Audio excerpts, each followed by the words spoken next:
வணக்கம். நான் தான் உங்கள் அக்கறையாரம் பேசுகிறேன். இன்றைக்கி ஒரு குட்டி கதை சொல்ல போகிறேன். ஒரு கணவன் மனைவி இருந்தாங்க. வயசானவங்க. அவங்க பல்வேறு வியாபாரம். கணவர் வந்து வியாபாரம் பண்ணுறதுல ரொம்ப ஸ்ட்ரிக்டாக வியாபாரம் பண்ணிகிட்டு இருந்தார். அவர் வியாபாரம் பண்ணிகிட்டு இருக்கும்போது ஒரு பால் வியாபாரம் பண்ணார். ஒரு பால் மாடை வாங்கி அதில் வந்து பாலை கறந்து நல்லா கறந்து பாலை வச்சு நிறைய லாபத்தை அடைஞ்சார். அப்படியே மொத்த பாலையும் கறந்து விற்றனால நல்லா லாபம் அடைஞ்சு ஒரு வசதி அதிகமாகிடுது. அந்த மாடு வந்து மாட்டுக்கு சரியான ஆகாரம்லாம் போடல. அதனால் மாடு வந்து ரொம்ப நலிஞ்சி போச்சு. ஒரு ஸ்டேஜில் மாடு ரொம்ப சுத்தமாக பால் கறக்க முடியாமல் ஆகிடுது. சரி, பால் கறக்கலான உடனே இவர் என்ன பண்ணுறாரு, அந்த மாட்டை வச்சுக்கிறதுல புண்ணியம் இல்லை அப்படின்ட்டு அதுக்கு சாப்பாடு போடாமல் அப்படியே வச்சுருந்தார். அந்த நேரத்தில் மனைவி பார்த்து சொல்கிறாங்க, ஏங்க அந்த மாடு ரொம்ப மோசமாக இருக்குது, அந்த மாடு நம்ம வீட்டிலே இறந்துட்டு தான் அது பெரிய பாவம், அதனால் அந்த மாட்டை வந்து உணவு அளித்து அதை கொஞ்சம் பராமரிக்கணும், இல்லைன்னா விற்றுருங்க அப்படின்னு அவங்க மனைவி சொல்லுவாங்க.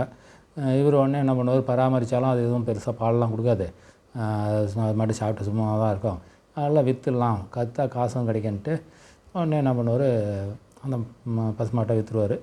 விற்றுட்ட உடனே வாங்க வந்தவர் வாங்கிட்டு போவார். வாங்கிட்டு போகும்போது போகிற வழியிலே அந்த மாடு இறந்து போயிடுது. இப்போ இவருக்கு மாட்டை விற்றதுனால இறந்து போச்சு. இறந்து போனால இவருக்கு வந்து அந்த மாட்டை சாவடித்த பாவம் இல்லைன்ட்டு இவர் சந்தோஷப்பட்டுட்டு இருந்தார். அவர் கொஞ்ச நாள் வந்து இவர் உடல் வயது முதிர்ந்தது இல்லையா, அந்த வயது முதிர்ந்ததுனால இவரும் உடல்நலம் சரியில்லாமல் இதாகி இறந்துடுறாரு. இறந்துட்டு அந்த இதுக்கு போயிடுறாரு, மேலோகம், அதாவது சொர்க்கம் நரகம்னு இருக்கு இல்லையா. அப்போ போய் அங்கே கடவுள் வந்து அந்த யமலோகத்தில் அவருடைய பாவ புண்ணியங்கள்லாம் பார்க்குறாங்க. அவர் பாவ புண்ணியங்களை பார்க்கும்போது அவர் வியாபாரத்தில் அதிகமான லாபத்தை வச்சு விற்று எல்லாருக்கும் நஷ்டத்தை கொடுத்து நிறைய பாவங்களை தான் சேர்த்தார்.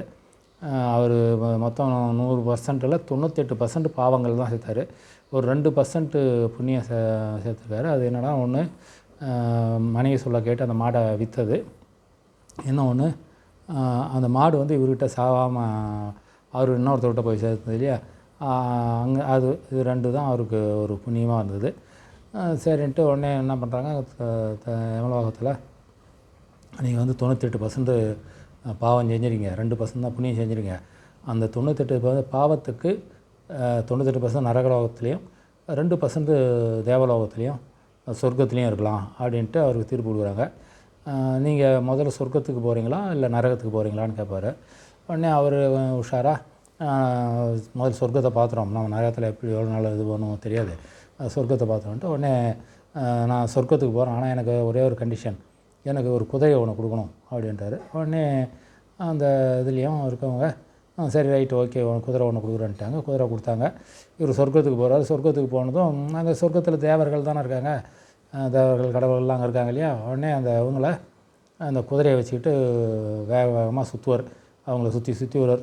ஒரு 3 சுற்றி வந்துடுவார். குறுக்க நடுக்கம் போய் சுற்றி வந்துட்டு அதுக்குள்ளே உன்னுடைய டைம் முடிஞ்சு போச்சு, உன்னுடைய 2% புண்ணியத்துக்கு உண்டான டைம் முடிஞ்சு போச்சு, நீ நரகத்துக்கு போகணும் அப்படின்வாங்க. உடனே அவர், நான் எதுக்கு நரகத்துக்கு போகணும், நான் அங்கே சொர்க்கத்திலே தான் இருப்பேன், நான் வந்து நீங்கள் என்ன சாஸ்திரம் என்ன சொல்லுது, தேவலோகத்தில் இருக்கவங்களெல்லாம் தரிசித்தா அவங்கள சுற்றினா நம்ம செய்த பாவங்கள்லாம் போயிடும் அப்படின்னு தான் சாஸ்திரத்தில் சொல்லுது. அதனால் நான் தேவர்களை ஒரு தடவைக்கு 3 தடவை சுற்றிட்டேன், அதனால் நான் செய்த பாவங்கள்லாம் போயிடுது, பாவங்கள் போயிட்டு நான் அதுக்காக நரகத்துக்கு போகணும், நான் சொர்க்கத்திலே இருக்கிறேன் அப்படின்னு அவர் ஆர்கியூ பண்ணுவார்.